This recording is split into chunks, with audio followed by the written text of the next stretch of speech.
إن قرآن الفجر كان مشهودا ومن الليل فتهجد به نافلة لك عسى أن يبعثك ربك مقاما محمودا وقل رب أدخلني مدخل صدق وأخرجني مخرج صدق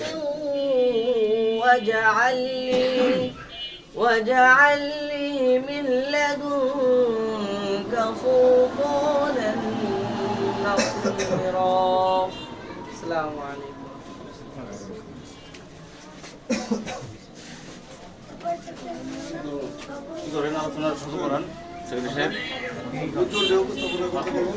mobile একটা ধরে না দিকে মোবাইল একটা ধরে না দিকে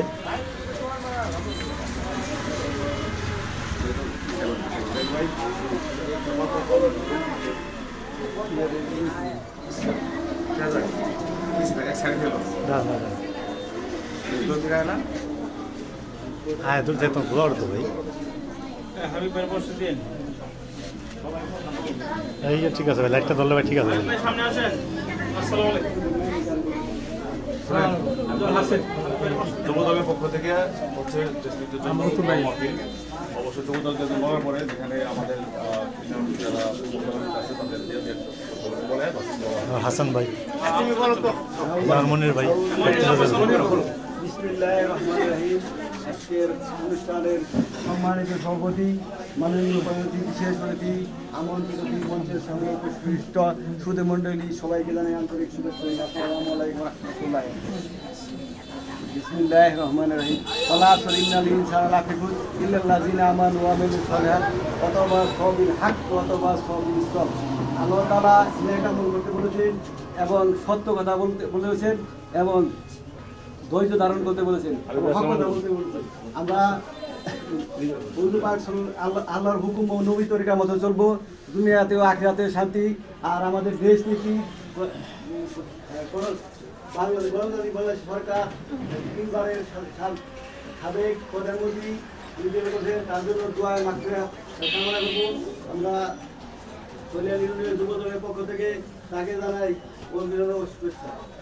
আর এখন আমাদের সামনে আমাদের যুবদলের হাসান ভাই কিছু কথা বলবে, আপনারা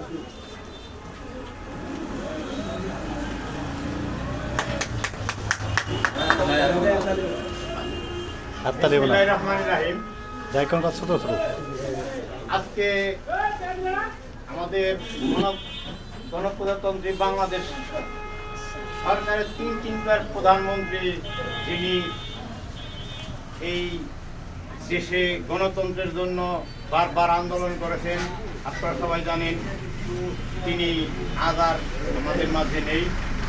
আমরা তার আত্মার মাগফিরাতের কামনায় আমরা দোয়া মাহফিলের আয়োজন যুবদলের কৈলাল ইউনিয়ন যুবদলের পক্ষ থেকে দোয়া মাহফিলের আয়োজন করা হয়েছে।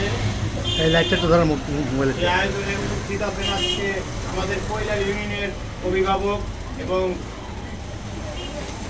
বারবার নির্বাচিত সভাপতি এনপির কান্ডারি কৈলাল ইউনিয়নের সবচেয়ে জনপ্রিয় সভাপতি জনাব অ্যাডভোকেট খায়ের শিকদার উপস্থিত আছেন। আমাদের বারবার কারা নির্যাতিত সেই সংগ্রামী নেতা কৈলাল ইউনিয়নের সাধারণ সম্পাদক এনপি তিনি ইসলাম ভাই উপস্থিত আছেন। আমাদের কৈলাল ইউনিয়নের সংগ্রামী সাংগঠনিক সম্পাদক জনাব আতল ভাই, আরো উপস্থিত আছেন আমাদের কৈলাল ইউনিয়নের সিনিয়র সহসভাপতি জনাব জহির খান ভাই, উপস্থিত আছেন আমার কৈলাল ইউনিয়নের যুবক ভাইয়েরা, উপস্থিত আছেন আমাদের বিভিন্ন মাদ্রাসার ছাত্রছাত্রীবৃন্দ, উপস্থিত আছেন আমাদের হুজুর কৈলাল ইউনিয়নের প্রত্যেকটা মসজিদের ইমাম সাহেব, আরও উপস্থিত আছেন আমাদের কৈলাল ইউনিয়নের কাটাখালীবাসী। আমি সবাইকে জানাই আমার অন্তরের অন্তঃস্থল থেকে সালাম, আসসালামু আলাইকুম। আপনারা জানেন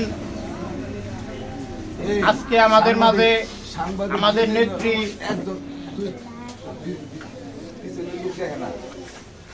আমাদের মাঝে আর নাই। তিনি এমন একজন আপোষহীন নেত্রী ছিলেন, যিনি বাংলাদেশের জন্য বারবার আন্দোলনে আগের সারিতে ছিল এবং সব সময় নিজের স্বার্থ তো কোনোদিন দেখেনি নাই। আমি এমন মা দেখি নাই কখনো যে যেই মা নিজের সন্তানকে নিজের চোখে দেখতেছে মেরে ফেলতেছে, অথচ আপোষ হইলে তার সন্তানও ভালো থাকতো, তার জীবনটাও সুখে থাকতো। কিন্তু তিনি কিন্তু সেই জিনিসটা বেছে নেন নাই। তিনি নিজের চোখে নিজের সামনে সন্তানের মৃত্যুকে ঢেলে দিয়েছে এই গণতন্ত্রের জন্য, কিন্তু গণতন্ত্রের সাথে কখনো তিনি স্বৈরাচারের সাথে কখনো আপোষ হন নাই। তিনি অন্যায়কে কখনো প্রশ্রয় দেন নাই। সেই নেত্রী আমাদের মাঝ থেকে চলে গেছে। আমরা তার আত্মার জন্য সবাই মাগফিরাত কামনা করি। আল্লাহ তাআলা যেন তাকে বেহেশতে নসিব করে, সেই দোয়া করি। তিনি আজকে আমাদের বাংলাদেশ থেকে হারিয়ে গেছে। আমরা এখন জানতেছি যে আমাদের দেশ থেকে কি এমন জিনিসটা হারিয়ে গেছে, সেটা আমরা যে কত বড় একটা শূন্যতার মধ্যে পড়ে গেছি, সেটা আমরাই এখন সবাই বাংলাদেশের মানুষ বুঝতেছি।